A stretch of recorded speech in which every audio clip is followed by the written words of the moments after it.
Bom dia, boa tarde, boa noite, gente, independente do horário que vocês estejam assistindo esse nosso bate-papo, sejam muito bem-vindos, muito bem-vindas a mais um tópico da jornada de inovação da nossa Semana de Marketing e Vendas para Construção Civil, organizado por nós da AAA Inovação, pela Client Hub, pela Nelway, mais de 50 palestrantes que estão aqui colaborando com isso, mais de 20 empresas que estão apoiando, fazendo esse evento acontecer.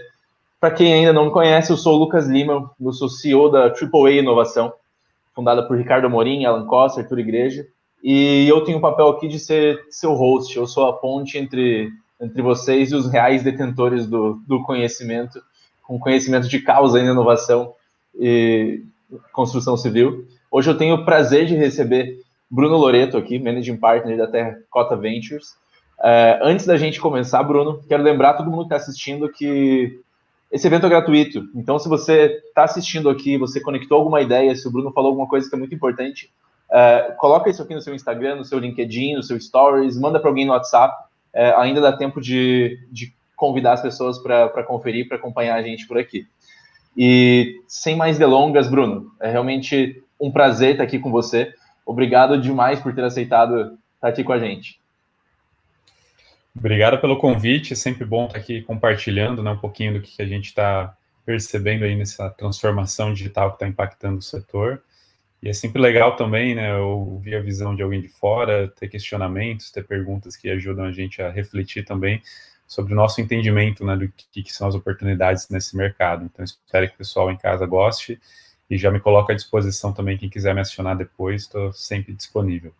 Legal demais. A ideia hoje é que a gente fale um pouquinho de tecnologia, startup, inovação, e acho que a gente não vai ter como não falar aí dessa transformação ainda mais drástica que a gente está vivendo em 2020, né? Então, de todas as expectativas que a gente tinha, das transformações que estão acontecendo, e quem sabe aí a gente conseguir explorar o que pode acontecer a partir daqui. Bruno, eu sou um outsider na área de Construtec e PropTech, mas quem está assistindo a gente aqui, eu tenho certeza que muita gente já conhece você. Mas para aqueles que ainda não conhecem Bruno Loreto, você pode contar um pouquinho para a gente rapidamente como começou a tua jornada na construção civil e quando você começou a ter os cliques de inovação, empreendedorismo, mergulhar um pouquinho mais nesse mundo das startups, que eu sei que é bem presente na sua vida. Legal, cara. Bom, eu comecei nesse universo de construção civil, né, e tecnologia para construção civil em 2008. Minha carreira começou voltado ao mercado de tecnologia e desde o início trabalhando com tecnologia no setor. Então, eu tive a oportunidade, apesar da minha formação ser em economia, né, de ter lidado com inúmeras construtoras, incorporadoras, imobiliárias de todo o Brasil, aí de norte a sul. E aí, nesse processo, foi muito bom, porque eu pude ter uma dimensão, né, de como o mercado ele é regional e como o mercado tem uma série de particularidades, né, a partir de cada regionalidade que a gente tem no país de dimensões continentais como o Brasil. Trabalhei muito tempo numa empresa de tecnologia chamada Softplan, que tem entre os seus produtos o Cienge, que é um software de gestão para construtoras e incorporadoras. Uhum. E aí eu tive a oportunidade de aprender como escalar um negócio de tecnologia nesse setor. Como é que você estrutura a sua área de marketing, vendas, sucesso do cliente, como é que você dimensiona, né, a tua estrutura de tecnologia, como é que você prioriza, né, roadmap de produto futuro versus resolver problemas presentes. Então, tudo isso, eu acho que foi uma escola e que me ajudou a ter uma visão das engrenagens de um negócio de base tecnológica. E aí, em 2015, eu estava finalizando meu MBA no INSPER, em São Paulo, e no MBA foi onde eu comecei a me envolver com o universo de empreendedorismo. Eu até então não tinha envolvimento com o mundo de startups, né, não acompanhava esse movimento, apesar de trabalhar com tecnologia. Uhum. E ali eu encontrei talvez uma nova vocação e desde então comecei a me voltar a esse lado, né? Primeiro na pessoa física, como investidor anjo, participando de atividades no ecossistema de inovação, mentorando muitos empreendedores. E a partir de 2016 liderei uma iniciativa chamada Construtec Ventures, que era um braço de corporate venture do grupo Softplan, talvez um dos primeiros no Brasil a serem criados exclusivamente para investir em negócios, né, construtecs, nesse mercado, não só no Brasil, também no exterior. buscando encontrar sinergias com a estratégia da empresa. Então, tivemos a oportunidade de investir em 11 negócios, né, 10 no Brasil, 1 em Portugal, e foi uma escola também fantástica de aprender aí todos os desafios, né, de atuar no papel de investidor de um negócio de tecnologia. E ano passado, junto com meu sócio, fundei a Terracota Ventures, com o intuito de ser a primeira empresa de venture capital na América Latina, focada exclusivamente nos investimentos em startups dessa vertical, trazendo para o Brasil um conceito que já é muito comum nos Estados Unidos, na Europa, na Ásia, que é você atuar especializado, né, numa determinada área, num determinado tema, tentando assim agregar mais valor para o seu portfólio de empresas investidas. Então, basicamente, esse foi o meu histórico, assim, que eu vim parar no que eu estou fazendo hoje, e é muito legal ter a oportunidade de estar investindo, né, e tem uma rede de relacionamento com empreendedores fantásticos e investidores engajados em transformar esse mercado. Que legal, que legal. Imagino que estar na Softplan tenha sido uma grande escola. Quando eu visitei a Softplan em Floripa já, e parece que você está saindo do Brasil até quando você começa, quando você mergulha lá. E eu vi, se não me engano, uma entrevista sua e eu vi um dado chocante, eu não lembro exatamente de qual ano era, mas você comentava que, bom, em torno de 10% do PIB brasileiro aí é representado pela construção civil, né? Vem da construção civil, e naquela época apenas 3% das startups olhavam para esse mercado. E muita gente que começa a entrar tanto no mercado de empreendedorismo para as startups, olhando para a inovação, geralmente vem com esse olhar de fora, assim, entendendo, vendo o tamanho da oportunidade. Assim. Foi ver o tamanho tanto dos desafios que vocês tinham, como as oportunidades que vocês tinham, que fez você começar a puxar todo esse setor quase em Florianópolis? Cara, eu diria que o que aconteceu, né, de fato o setor, ele é um setor extremamente representativo, né, em qualquer país que você vai, o setor de construção, atividade imobiliária é sempre relevante, né, e isso é inerente à característica da economia. No Brasil, né, ele chegou a quase 10% aí no auge do setor, depois caiu a participação, mas assim, sempre infraestrutura e moradia são necessidades básicas de qualquer nação. Então isso sempre me atraiu, né, em primeiro lugar. Trabalhando muito tempo com esse mercado, aí você entende ainda mais, né, do que tem de bom, do que tem de ruim, uma série de desafios que o mercado enfrenta. E quando eu atuava, né, na frente comercial, na frente de negócio, no Grupo Softplan, eu via uma série de oportunidades que acabavam não sendo aproveitadas, né? Dentro de uma grande empresa, você não tem como atacar todas as frentes possíveis. E às vezes você tem dificuldade de inovar na velocidade que a oportunidade às vezes exige. Então isso gerava um certo inconformismo, né? E aí quando eu comecei a me envolver com o ambiente de empreendedorismo e inovação, eu vi que, cara, se tem um jeito novo, né, na nova economia de você aproveitar novas oportunidades, tendo, né, uma atividade muito mais startup, né, atuando de uma forma lean, se movendo rápido em aprendizado constante. E aí meio que as coisas foram convergindo. Então eu comecei, né, e me motivei inicialmente a trabalhar com Construtex pela combinação desses dois fatores, de perceber que existiam inúmeras oportunidades que não estavam sendo aproveitadas, e por perceber que existia um novo jeito, né, de desenvolver negócio, que passava pelo método startup de criação de empresa. Então isso foi o que me permitiu dar o start. E aí, uma vez que a gente estruturou o Construtec Ventures e começou a operar, eu me encontrei ali diante, primeiro, de uma oportunidade que tinha um propósito imenso, né? Às vezes a gente não para refletir, mas, cara, quanto que vale, né, a gente conseguir impactar a vida das pessoas, provendo melhores condições de moradia, aumentando a eficiência de um setor que é tão vital.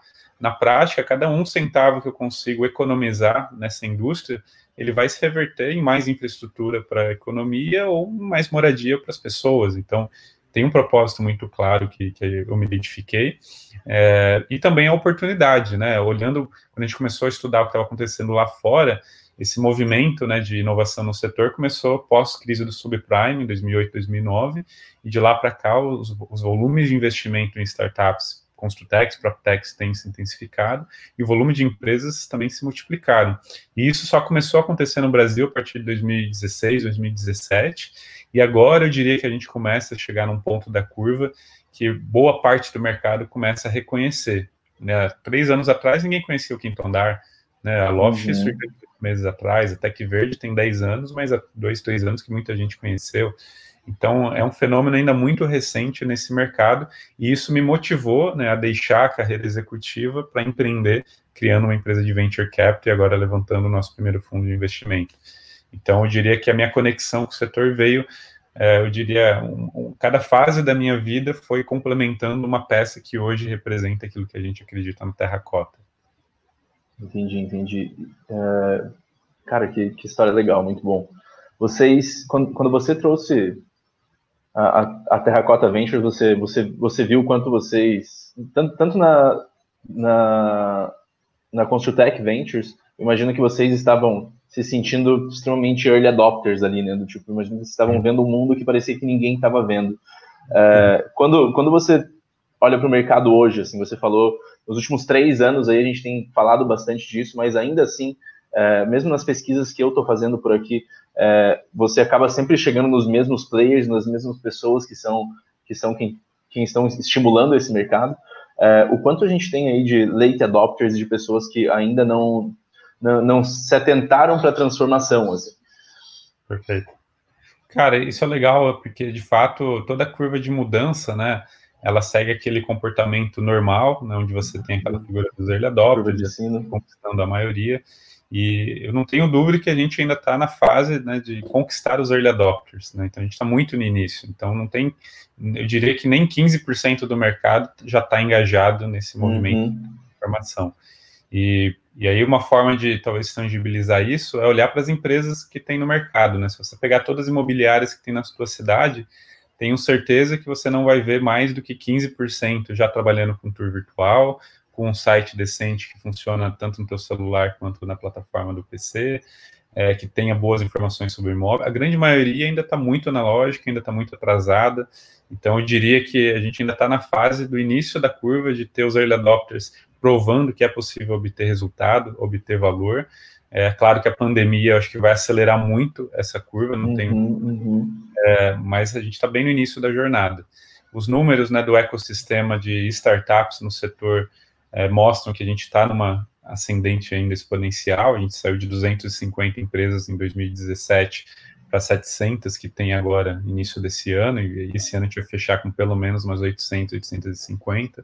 Como você comentou, você ainda vê as mesmas pessoas nos mesmos lugares, falando os mesmos exemplos de negócio. Então, ainda é um ecossistema pequeno, apesar de ter crescido bastante. Então, tem muito ainda a evoluir. Mas eu acho que isso é natural, né? Acho que é legal reconhecer que a evolução está acontecendo e que está muito melhor do que era quando a gente começou há 3, 4 anos atrás, mas ainda tem um espaço enorme para ser explorado. Com certeza. E agora a gente começa a ver um outro movimento, que é as empresas que começam a inovar ou buscar inovação para se manter competitivas, né? Porque alguns players do mercado começam a mostrar esses resultados e às vezes, do tipo, para não ficar para trás, eu começo a ir atrás de soluções e me adaptar também, né? Exato. Existe um ciclo aí, né, que vai se repetindo, que eu falo que alguns empreendedores se aventuram em tentar desafiar o status quo e criar um negócio onde alguém às vezes não acreditava que era possível criar. Muitos vão fracassar, mas aquele que dá certo vira, né, quase um mártir para o ecossistema, e todo mundo passa a se referenciar ele, a se inspirar nele. Ele começa a investir como anjo em outras empresas, atrair e fomentar a criação de outros negócios. Os players tradicionais se veem ou ameaçados ou se veem provocados a buscar fazer algo diferente e começam a investir mais em transformação, em inovação, e com isso começam também a desenvolver e evoluir as suas iniciativas. Tudo isso vai motivando mais os investidores a apostarem nessas empresas e acreditarem que é possível ganhar dinheiro investindo nesses negócios. E aqueles primeiros investidores que apostaram nos primeiros casos de sucesso começam a ter múltiplos relevantes, porque múltiplo de investimento em startup é 20, 30, 40, 100 vezes, dependendo do estágio que você atua. E tudo isso vai fomentando, né, a formação no ecossistema que vai se fortalecendo. Sim. E aí surge uma espiral positivo, né? Um espiral positivo, né? Os fundos grandes começam a apostar forte no setor, surgem fundos setoriais, e tudo isso vai se repetindo em todas as verticais de negócio, em todos os países, em todos os ecossistemas, em maior ou menor grau, mais rápido ou mais devagar, mas essa espiral positiva é meio que um padrão que se repete, né, no contexto de inovação, e que a gente está vendo acontecer exatamente isso aqui. Entendi. Quando você começou as suas pesquisas, vocês foram os primeiros a fazer um mapa da Construtec e Proptec no Brasil, né? Então, imagino que vocês, quando começaram a entender os problemas, olharam para quem estava atuando nisso também, e o negócio de vocês consistia em investir em algumas startups, mas diferentes de muitos venture capital, vocês também abraçavam algumas oportunidades e montavam os times que atacavam esses problemas, correto? Exato. Me conta um pouquinho dessa abordagem diferente, e eu imagino o processo o quão difícil é você achar o empreendedor certo para atacar um problema e montar o time a partir dali. Legal. Isso é bacana você perguntar, porque de fato, né, além de atuar com Construtex, né, numa época que ainda se falava muito pouco nisso, eu particularmente sempre provoquei a pensarmos como originar negócios, e aí acabei descobrindo o conceito de venture building, que lá fora tinham boas referências, no Brasil muito pouco ainda. Ainda tem muito pouco, né? Ainda tem muito pouco, né? Então é um conceito novo para muita gente. Mas o que motivou a gente a olhar com essa perspectiva? Meu primeiro ano, né, à frente do Construtec foi muito baseado em entender o que existia. A gente setou uma meta de estudar pelo menos 1.000 startups de todo mundo. E aí foram 200, 300 do Brasil e a maioria do exterior naquela ocasião. E aí a gente começou a perceber o seguinte, né? Tinha muitas oportunidades que se repetiam em diferentes mercados.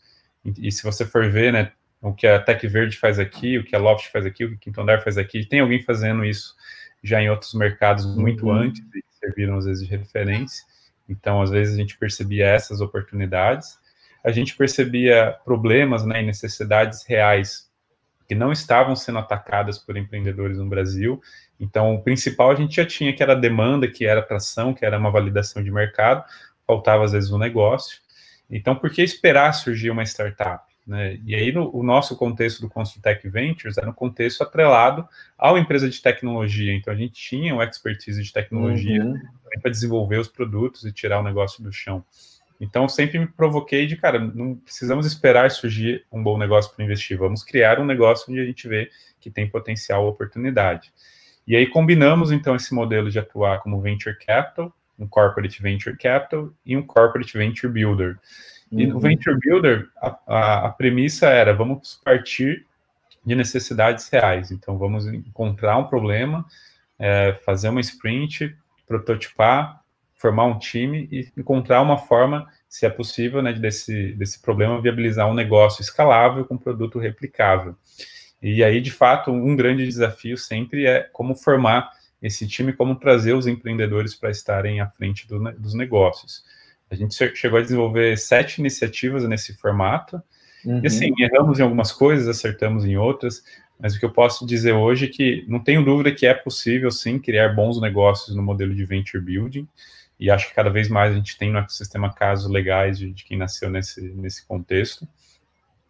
Encontrar o empreendedor, eu acho que hoje eu consigo perceber que tem perfis de empreendedores diferentes para cada tipo de contexto e cada tipo de negócio. Então, tem empreendedores que são muito bons para sair do zero e conceber e validar a premissa do negócio. Mas, às vezes, não são bons para escalar esse negócio e montar uma boa visão e executar a visão de longo prazo. E já tem empreendedores que são o contrário, são muito bons para pegar algo que já está validado, transformar num plano e executar, mas são péssimos para inovar no início da jornada, para conseguir conceber algo diferente ou disruptivo. Então, acho que entender, né, qual o perfil de empreendedor se encaixa para que tipo de contexto, eu acho que isso também é um dos grandes aprendizados que a gente teve. E hoje eu vejo, né, surgir no contexto de intraempreendedorismo, muitos executivos que vão se descobrindo empreendedores e percebendo isso. Né? Às vezes você é insatisfeito como executivo, porque você gosta de criar, você gosta de criar algo, tirar, né, uma ideia do papel, você gosta de validar e provar que aquele conceito faz sentido, mas quando chega a fase de repetição, né, de processo, métrica, performance, às vezes, putz, é boring, então não é uma coisa que motiva mais. Então, entender essa combinação de time, de pessoas, sem dúvida, é fundamental, tanto no contexto corporativo de inovação, como você, como empreendedor, né, se questionar, né, o que eu quero para o meu negócio, até onde eu consigo ir à frente do negócio, ou quem que eu tenho que trazer para me complementar. É aquela máxima de entender em qual posição você joga melhor, né? Exatamente. Tá bem legal. E Bruno, quando a gente olha para o cenário inteiro de Construtech, de Real Estate, do PropTech, que acho que embarca tudo, né? A gente está falando desde a área de mineração até o controle de obra, gestão de condomínio, aluguel e venda de imóveis. Bom, a gente comentou aqui como ainda tem muita oportunidade na área, né? De certa forma, a construção, assim como toda a área de tecnologia e inovação, a gente estava numa curva muito acelerada de crescimento, e daí a gente tem muitos players que acabam entrando nessa vontade de participar disso, e recentemente a gente teve uma mudança grande, que foi o estouro do coronavírus e a declaração da pandemia, e de certa forma muitas coisas se aceleraram em relação à digitalização, em relação a investimento, muitas coisas seguraram um pouco, a gente puxou o freio de mão um pouquinho, mas eu queria saber de vocês, até como terracota mesmo, como que vocês estão olhando para esse cenário agora, como que vocês estão percebendo as inovações, como a pandemia tem impactado as startups que vocês já estão investidos, e para onde vocês estão olhando agora, tanto como oportunidade e como pontos de atenção em startups. Perfeito. Bom, a nossa leitura, né, desse momento é que é um momento de transformação. Então, como todo momento de transformação, há algumas oportunidades que acabam tendo, né, sua perspectiva pioradas, mas outras acabam tendo um horizonte muito mais próspero em função do que está se desenhando. E aí o que a gente tem visto na prática, alguns negócios como o Instacasa, que é uma empresa que a gente tem no nosso portfólio, é um mercado que está vendo, né, o nicho de loteamentos ganhar força em função das pessoas voltarem a demandar mais moradia de casas, né, e morar num condomínio, ao invés talvez de estar no centro da cidade, num apartamento, né, minúsculo. Num contexto de isolamento, por que eu preciso morar perto de tudo se eu não saio de casa para nada? Então, existem alguns nichos de oportunidade que estão sendo fortalecidos pela transformação que a pandemia trouxe, né? A gente tem visto algumas tendências se acelerarem, né? Eu acho que o mercado de imobiliárias é um exemplo disso. A gente via já o mercado se movimentando por conta de uma reação ao quinto andar, né? Que é um player, de fato, uma grande ameaça para os players tradicionais. E a pandemia está ajudando a acelerar muito a transformação digital nesses players, às vezes pequenos, players locais. Então, estão aderindo à tour virtual, à conexão remota, a mecanismos mais digitais de estar atendendo o cliente e dar vazão nas oportunidades. Então, é um exemplo de movimentação que já iria acontecer, mas talvez ao invés de acontecer em 5 anos, vai acontecer em 2. Acho que o home office, né, tem sido muito discutido, e isso acho que impacta todo mundo de alguma maneira nesse mercado, e aí alguns negócios são beneficiados, outros prejudicados, mas eu estava conversando outro dia sobre isso, fazendo um exercício muito simples. Olha como muda, né, o mercado como um todo, ou pode mudar o mercado como um todo pela questão do home office. O home office faz com que, teoricamente, eu não precise sair de casa, ou não vá sair de casa para trabalhar com tanta frequência. Então, se eu não vou sair de casa com tanta frequência, será que os meios de transporte que eu vou precisar são os mesmos? Será que os horários vão ser os mesmos? Será que eu preciso de tanto restaurante, né, em torno, né, dos ambientes de trabalho? Será que eu preciso ter um coworking lá na Vila Olímpia, ou será que eu preciso ter um coworking no meu bairro para trabalhar do lado da minha casa e vou andando, mas trabalho num ambiente específico para isso? Será que todo mundo precisa estar numa região central? Ou será que é melhor eu morar mais afastado do grande centro e 1, 2 vezes por semana pego o carro, me locomovo 1 hora, 2 horas de transporte? Então, isso vai afetar toda a dinâmica, às vezes, da cadeia, né? Para quem estava com um projeto em fase de lançamento, sentou para revisar as plantas, né? Porque vai passar a ser avaliada no layout da sua residência, um ambiente que você possa trabalhar e estudar, já estava meio que sendo esquecido, né? As pessoas passavam um pouco tempo em casa. Então, tem uma série de comportamentos e de necessidades que vão sendo alteradas por um contexto como esse. No geral, tudo que é digital está sendo acelerado, né? E isso acaba exigindo realmente a agilidade que a gente fala do mundo das startups, de estar respondendo a cenários, de estar respondendo a adaptação de forma rápida. Isso começa a exigir das empresas tradicionais que elas mudem o ritmo delas em relação à resposta de mercado, né? Exatamente, eu acho que a gente passou por uma situação extrema, está passando por uma situação extrema, que de fato a pandemia trouxe um contexto que muita empresa viu as suas receitas, né, as suas vendas paralisarem quase por completo. Então, em qualquer crise pensada, onde você imaginaria, né, num dia você está vendendo bem, no outro dia você não vende nada, né, então isso é difícil de imaginar, mas tem acontecido em inúmeros segmentos. Então, isso exige das empresas se movimentarem. Tem vários líderes de vários setores falando justamente como os seus mercados estão acelerando em poucos meses ou poucas semanas o que não fizeram, né, nos últimos 20, 30 anos. Então, nesse aspecto, está sendo muito positivo. E aí, diante disso, a nossa leitura na Terracota é que esse é o momento para entender esses movimentos e aproveitar as oportunidades. Então, é uma janela que a gente quer acelerar os investimentos, quer avançar em apostando nos melhores empreendedores, ajudando os empreendedores do portfólio a encontrar esses caminhos. Alguns negócios vão apenas acelerar o que já estavam fazendo, outros vão ter que pivotar, mas eu acho que é uma oportunidade única que a gente está adiante e que a gente ainda não sabe até onde vai, né? Porque não se tem ainda um deadline para essa pandemia. Então, a gente sabe que vai conviver ainda nesse contexto por mais algum período. Não sabemos se é 3, 6 meses, 1 ano ou 2 anos, ou se nunca voltaremos ao antigo normal, né? Então, acho que temos aí que aproveitar as oportunidades que se apresentam. Perfeito. Que legal essa abordagem de vocês de estar realmente olhando para isso como oportunidade. Eu acho que ver o copo meio cheio aí é quase a nossa única opção, né? Porque sempre tem oportunidade, sempre tem mudança. Então, a gente fala do tipo... os seres humanos continuam todos aí, sabe? A prioridade que mudou, a demanda que está mudando, né? Então, obviamente, a gente, como fornecedor, tem que acabar mudando essa oferta também, né? E aí comentário rápido, ontem eu estava vendo a entrevista do CEO do Airbnb, onde ele estava justamente falando disso, né? Até 3 meses atrás, o Airbnb era um dos melhores negócios do mundo, né? Talvez ninguém tivesse dúvida do quão legal é o negócio do Airbnb, o quão sustentável é o negócio do Airbnb. E de uma hora para outra, todo mundo passa a ter dúvidas se o Airbnb vai ser ainda um negócio viável ou quando vai se tornar de novo um negócio viável. E aí, será que o Airbnb vai migrar para long term e fazer locação como uma imobiliária qualquer? E aí ele passa a ser uma ameaça para a imobiliária que ela nem tinha no radar dela, né? Enfim, então, eu acho que a gente está vivendo isso mesmo, um contexto que as empresas têm que se adaptar rápido, e quem não se adaptar, talvez não vai passar por esse processo de transformação que está chegando ao mercado. Exato. E mesmo, acho que você trouxe um exemplo legal do Airbnb, o que eles já estavam fazendo era mudar a abordagem deles de, ao invés de vender um espaço para você ficar, de vender experiência, né? Então, nos últimos, acho que 2 anos, eles passaram a vender experiências dentro do site. E eu entrei essa semana no site do Airbnb até para entender como eles estavam atuando. E agora eles oferecem experiências virtuais, do tipo, esses lugares que você não pode ir, você vem acompanhar as experiências virtuais com pessoas que estão descrevendo como isso está acontecendo lá.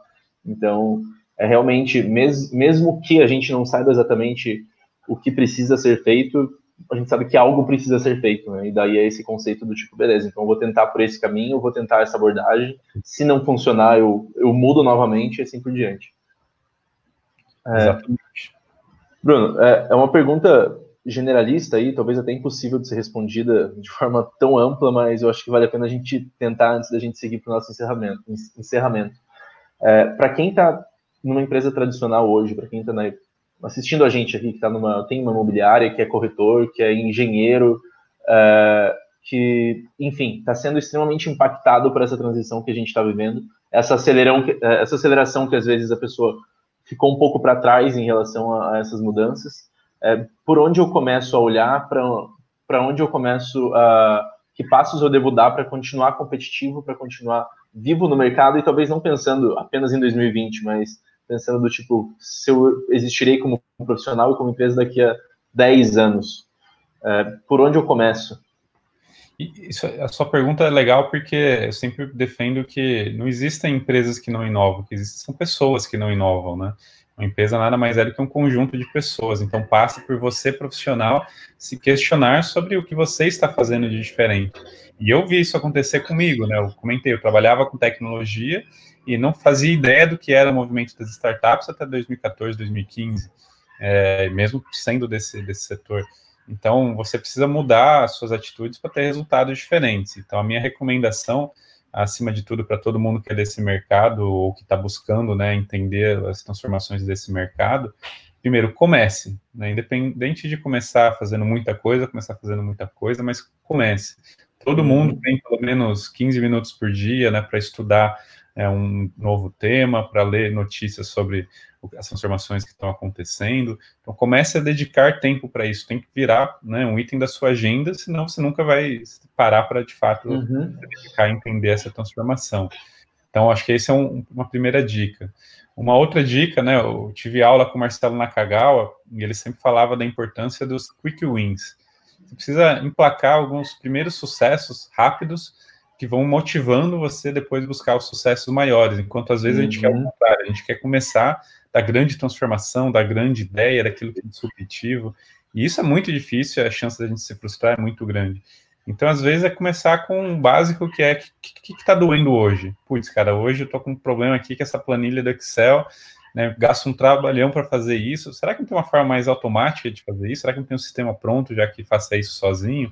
Comece desses quick wins, né, que vão trazer pequenos retornos, mas vai ser fácil a aderência, e depois vai evoluindo na medida que você vai ganhando maturidade, e a inovação vem disso, né, um processo constante de aprendizado e evolução. Então, acho que essa é uma dica muito legal.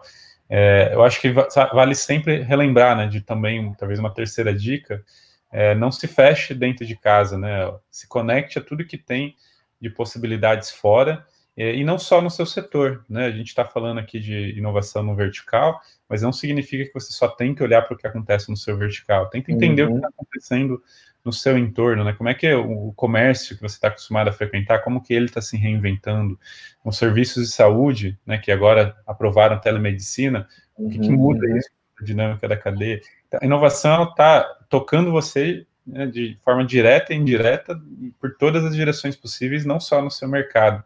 E às vezes essas inspirações que veio de fora te permitem a começar a pensar diferente e com isso fazer diferente algo no seu dia a dia, né? Então acho que essas são 3 dicas aí básicas para quem está querendo se engajar com inovação nesse setor. Sensacional, Bruno. Mestre, obrigado demais pelo teu tempo. Foi um bate-papo aí curto, mas extremamente rico aí, acho que em intensidade e em conhecimento. Então, novamente, muito obrigado pelo teu tempo. Agradeço a todo mundo que acompanhou a gente até agora, que está aí nessa pouco mais de meia hora ouvindo essa aula que a gente está tendo. Daqui a pouco tem mais. E, Bruno, quem quiser te acompanhar, quem quiser entender o que é Terracota, como essas pessoas podem te procurar?